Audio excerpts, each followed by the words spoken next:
Today's show is not brought to you by Grease Monkey. He's like, shh, what's that? The engine was missing. I was nervous. Hi, welcome to Comedy Parenting Radio. My name is Jerry Begley, and this is the show that has the world's largest entomological... Did I say that right?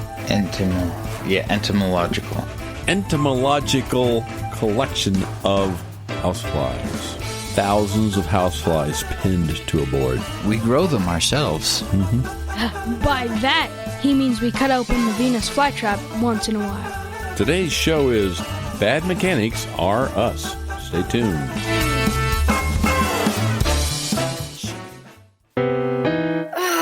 Steven. Who said that? Me, down here. Ugh, what are you, a yellow booger? I'm a banana slug, Steven. What are you doing in my room? I'm your sense of adventure. It's been a long time since we've had an adventure in the forest. Mom took me to the forest last year. I'm a slug, Steven. It took me a long time to get here. You're right. I should get out. Yeah, the forest is not that far away. Hey, Mom! Come to the forest where the more adventurous you lives. Check out discovertheforest.org for cool places nearby. Brought to you by the U.S. Forest Service and the Ad Council.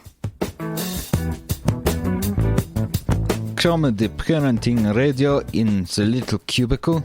Very dangerous.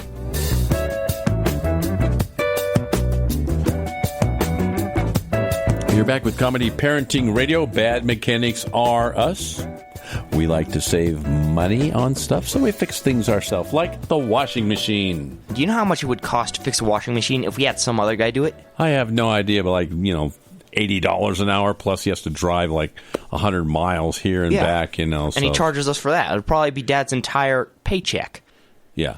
So, we had a leaking washing machine. It's leaking all over the floor. How did we fix it? Well, in short, we didn't. All we did is Josh and I took it apart and looked at it and kicked it a few times for a couple of hours, and we couldn't figure out what was wrong with it, so we just put it up on some weights, and that fixed it. No, what the actual fix is, once we set it up on weights, we were able to stick a pan underneath it that would catch the water. Pan catches water. Problem solved. Years ago, I went to fix the water pump on my Jeep at night in a blizzard with a headlamp, snow flying, and I changed out the water pump. You scrape your knuckles on the radiator. They're all bloody. You go to put the thing down and slam the hood shut because you're all done. And the gasket was laying there. You must have a really old Jeep if it's still using water. I don't understand why you need a gasket.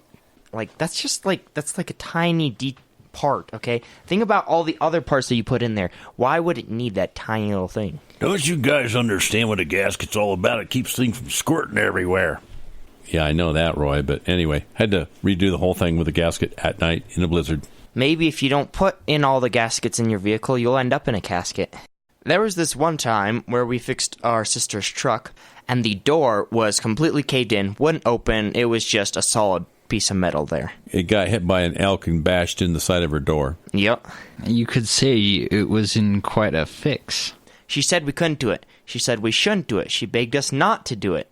But we did it anyway. We got that door unstuck using a few not very... Ethical. Not very ethical methods, including pry bars, shovels, possibly a couple of hammers, and our brother's head. We fixed Corny's truck with fixed being in quotation marks.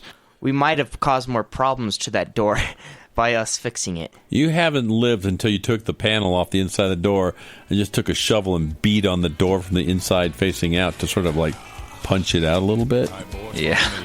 Uncrinkle it. Bad Mechanics Are Us. Stay tuned. Stay with me now. Listen up, this is philosophical. Mud grips, white tip, cigar sticking out of my face, Earnhardt racing sticker on the window, banged up fender, 4x4 straight pipe roar, primer and rust all over the door, scarred up knuckles, Mac belt buckle, white t-shirt, ain't afraid to work. Sure, humans can be a little weird at times, but take it from me, I'm a dog. And a person is about the best thing that can happen to a shelter pet. So if you want to learn how you can be that person, get down to your local pet shelter or visit theshelterpetproject.org. Brought to you by the Ad Council. Sometimes you go to McDonald's or Burger King. Sometimes the people that work there, they're sharp and run the ball. Other times you just got to wonder, you got to wonder what that hiring interview was like. Please, come in, sit down. Can you mumble? Can you mumble without making eye contact? Would you be willing to goof around with your coworkers while the customer grows impatient? Great, I think you'd be a good candidate for our management training program. We're going to have you watch an 8-minute training video, then we'll put you on the front counter. People get their own drinks now, you just got to hand them a cup. Oh, when you hand them a cup, make sure your fingers are sticking down inside the cup.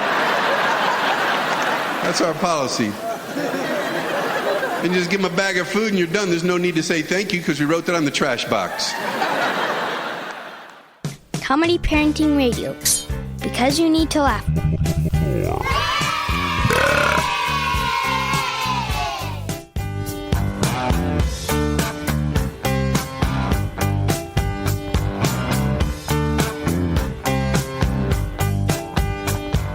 You're back with Comedy Parenting Radio. Bad mechanics are us. We had a car that was a big old gray Suburban. Named the Truckosaurus. And that car needed a lot of repairs. Every week. But the real reason why it needed a lot of repairs? It was old? No. Why? It's because it needed small repairs, and then we'd try and repair that and break something else while we were repairing that. Remember when we changed out the head gasket on that thing? Yep. It was in a blizzard again. Mm-hmm. We tore the old head off, and then a blizzard came in. Remember when we changed the oil pan gasket on that thing? In a blizzard? No, in the dead dry heat in pretty much the middle of the desert. Oh, yeah. And the oil pan gasket was completely fried. We also had the entire, something in the oil system just blew up. It leaked a lot. Well, we were driving to the 4th of July parade, and we had to fix it there in the parking lot. No, that was a transmission. The transmission blew up? Yeah, that's why we had to sell it. But it still ran. Not well. No, we fixed the transmission. No, but I'm fairly certain that even the stuff we replaced, we didn't replace correctly because we had to replace it again shortly after. I have had to... that car has had to have more spark plugs replaced on it than any other car I've ever been around. Have you guys ever seen a spark plug put it upside down? Yes. Yes, I have. I've done that. I'm questioning how that is physically possible. Aha! You're a better mechanic than I. But then again, if it is physically possible, you know the level of mechanic that we are. Well, speaking of level of mechanics, what about our diagnostic skills? We have no diagnostic skills. Yet we have all the instruments. All the instruments. Tools. I keep buying multimeters. We have multimeters laying everywhere. He has multimeters. And little wire probes and things, and we don't know how to use them. He even got just a regular old pressure gauge. You could have a missing engine, and we'll diagnose it as you're out of gas. Yeah, what was that one time with Zio and the fuel pump was out, but we thought it was... The engine was missing? No, but it was something along those lines. What's really tough for me as the automobile owner is driving and hearing noises coming from back in the car and having you guys try to diagnose them while we're driving on the road. He's like, shh, what's that?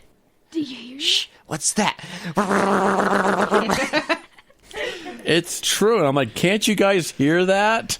And he's like, it's under me. No, it's under me. No, it's everywhere under me. In our big red van, Clifford, we had this rattle where the plastic up against, or the plastic that goes around the window area, it was rattling. And it would rattle every so often when someone would apply pressure to that area.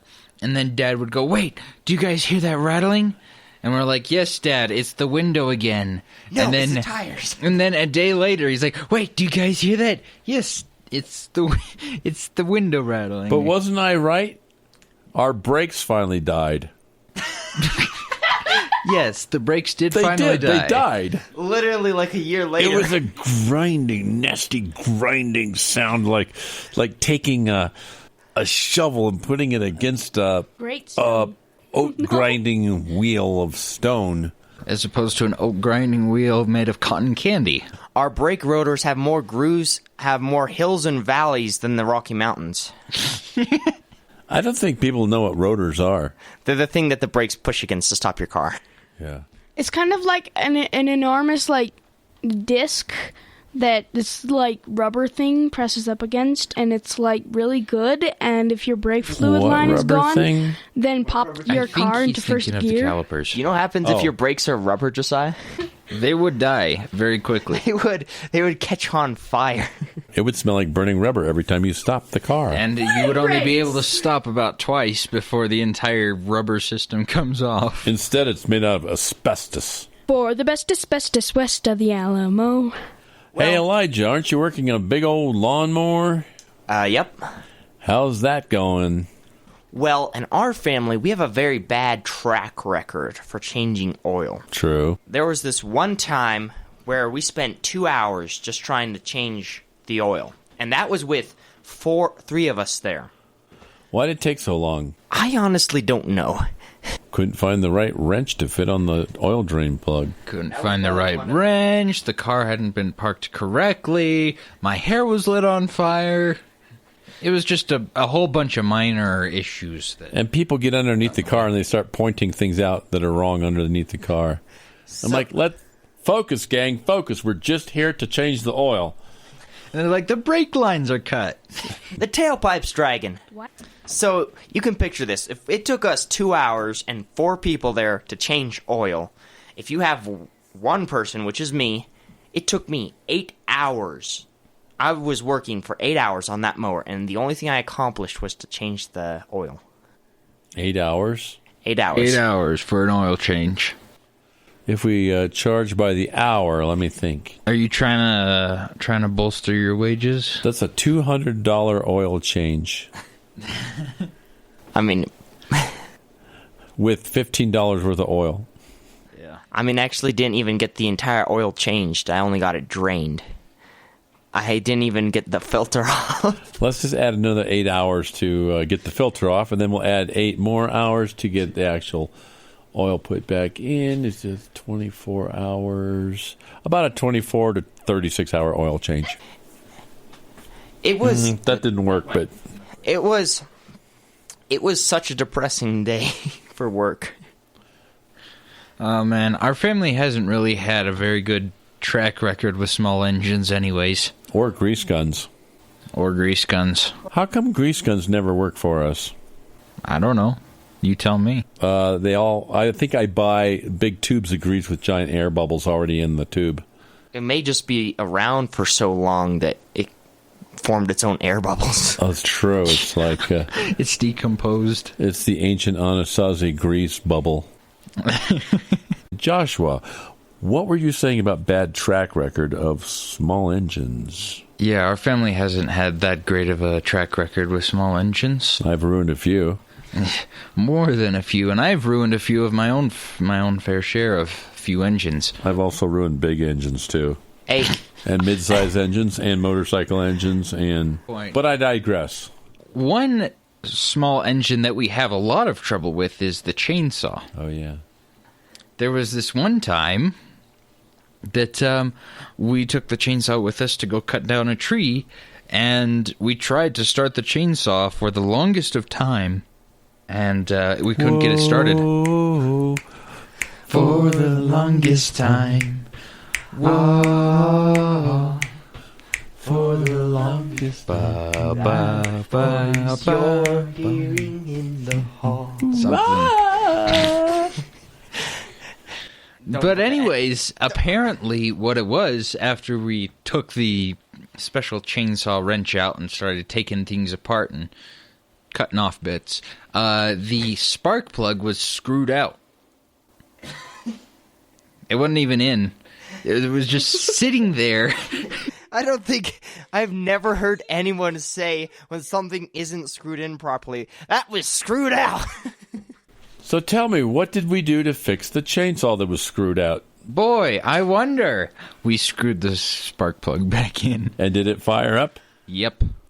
See? Just last night, we tried to change the brakes on our 15-passenger van. We are not qualified to change brakes on our 15-passenger van. We didn't know what we were doing. We struggled for like 15 minutes and just finally realized and found out we were not even working on a Ford axle. No, yeah, we went through four different sources for Ford axle changes. Yep, we were pretty sure about that Ford axle. It turns out it's from a Chevy. Yep. On a Ford vehicle. It took us even longer than that to figure out how to take the thing off because we couldn't find a method to. Tools. We couldn't even find the method to get the thing off. No. We finally found this plate that you have to slide out sideways. So we got the thing off. We take these brakes. We take the old ones out. We put the new ones in. We squeeze the calipers back in. We shove the thing back on. We put the tire back on. We lug go nuts. around. Lots of lug do nuts. the lug nuts. There are a we lot of tighten it lug all nuts on that up. wheel. We lower down the car.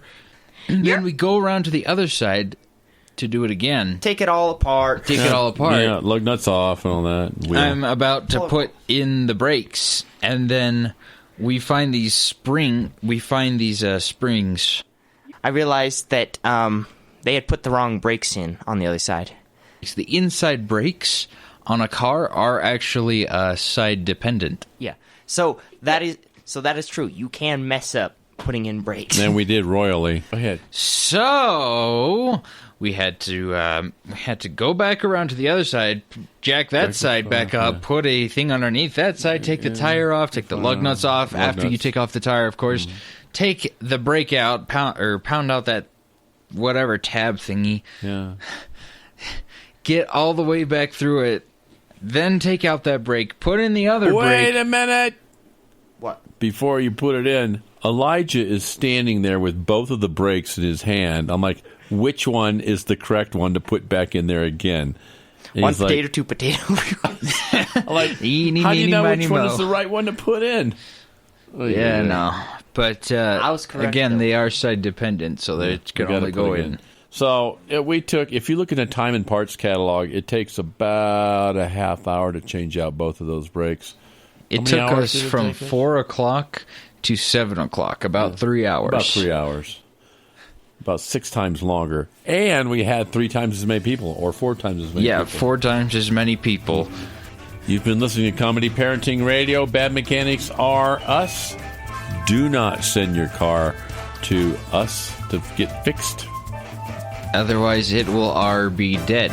It'll either be dead or it'll take a couple years. Just send it to Roy. He'll fix it. Yeah, but don't let them bring it over. They'll ruin it on the way. Thanks for coming into the studio tonight. You're welcome. Could you say that in unison? That in unison. I give up. Good night. Bye-bye.